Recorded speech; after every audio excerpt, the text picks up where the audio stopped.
جی دوستو، آج میں آپ کو ایک حقیقی داستان بتاؤں گا جو کہ میرے ایک ساتھی نے مجھے سنائی تھی۔ اس نے کچھ اس طرح بیان کیا ہے کہ میں ایک دن ایک گلی سے میرا گزر ہوا اور میں نے دیکھا کہ ایک بچہ دروازے کے ساتھ لگا سو رہا تھا۔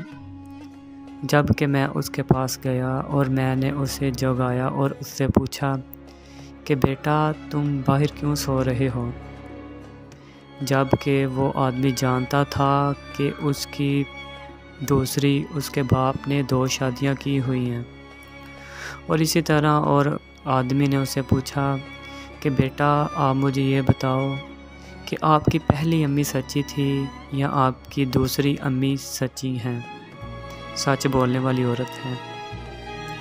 بیٹے نے کہا کہ جو میری پہلی امی تھی نا وہ جھوٹی تھی، اور جو میری دوسری امی ہے یہ سچی ہیں، یہ ہمیشہ سچ بولتی ہیں۔ جو میری پہلی امی تھی وہ جھوٹ بولا کرتی تھی۔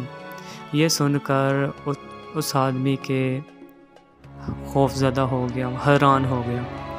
جب اس نے کہا کہ مجھے اس کی حقیقت بیان کرو تو وہ صاحب بچے نے کہا کہ جو میری پہلی امی تھی وہ مجھے کہا کرتی تھی کہ جا دفع ہو جا، میں تینوں روٹی نہیں دینی، اور اسی طرح میں گھر کے باہر آتا، دیوار کے ساتھ لگتا، دروازے کے ساتھ میں سو جاتا۔ وہ مجھے اٹھا کے سینے سے لگاتی اور مجھے جگا کر کھانا کھلایا کرتی تھی۔ اور جو میری دوسری امی ہے یہ مجھے مارتی ہے، کہتی جا چل جا، تینوں میں رات بھر کھانا نہیں دینا۔ اور میں گھر سے باہر جاتا ہوں، جا کے دیوار کے ساتھ لگتا ہوں، دروازے کے ساتھ، اور میں سو جاتا ہوں۔ اور نہ یہ میری امی میرے پاس آتی ہیں، اور نہ مجھے اٹھاتی ہیں، اور نہ مجھے کھانا کھلاتی ہیں، اور اسی طرح میں ساری رات بھوکا رہتا ہوں۔ یہ سن کر وہ آدمی رونے والا ہو گیا، اور جب اس نے مجھے بیان کیا تو میرا دل کیا کہ میں یہ حقیقت آپ کو بیان کروں۔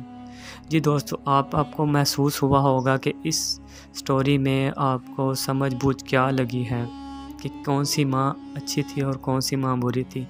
جی دوستو، ماں ہی ہوتی ہے اور دوسری کبھی ماں نہیں بنتی۔